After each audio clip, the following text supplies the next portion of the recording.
And a late afternoon's news conference this afternoon revealing more details. And we've also learned the shooter does have a relative here in Louisville. It's our top story at 5 o'clock. Hello, everybody. I'm Doug Proffitt. And I'm Connie Leonard. The gunman took his own life, and now investigators are working to determine a motive.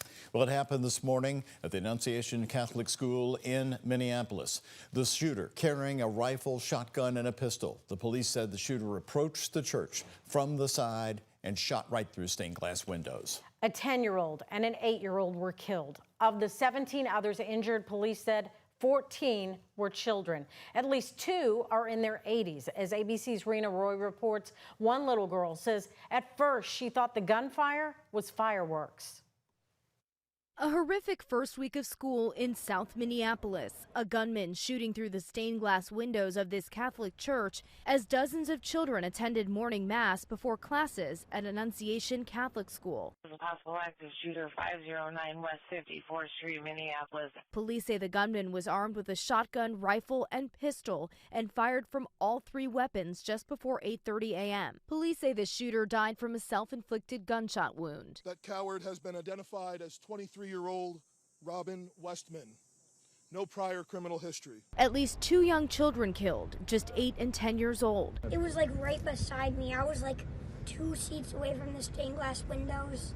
So they were like, the shots were like right next to me. My friend got hit in the back. Did he go to the hospital? Yeah, he went to the hospital. 17 others, mostly children, were hurt, 2 of them in critical condition. These kids were literally praying. They should be able to go to school or church in peace without the fear or risk of violence. Parents rushing to the school. I just saw the kids exiting, so it's almost like a little parade of kids. I'm like just yelling at my daughter saying, and I heard something like really loud, like I thought it was fireworks in the church. And then I saw the shooting.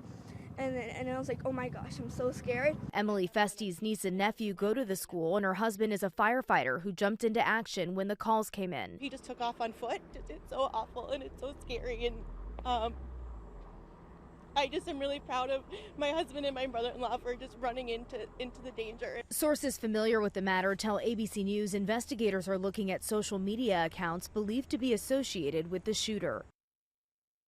Now, the FBI, DHS, and ATF are all responding as they work to figure out a possible motive behind this devastating attack. Rena Roy, ABC News, New York. And neighbors say they heard dozens of rounds. Again, the shooter using a rifle, shotgun, and a pistol. And late today, we also learned that the 23-year-old shooter, Robin Westman, is related to former Kentucky State Representative Bob Hellringer of Louisville. Hellringer telling the Associated Press in a telephone interview he had not seen Westman in a few years. Quote, "He was my nephew, and I wish he had shot me instead of innocent school children. I barely knew him. They, Robin's family, never lived in Louisville. They lived in Minnesota." End quote from Bob Hellringer tonight.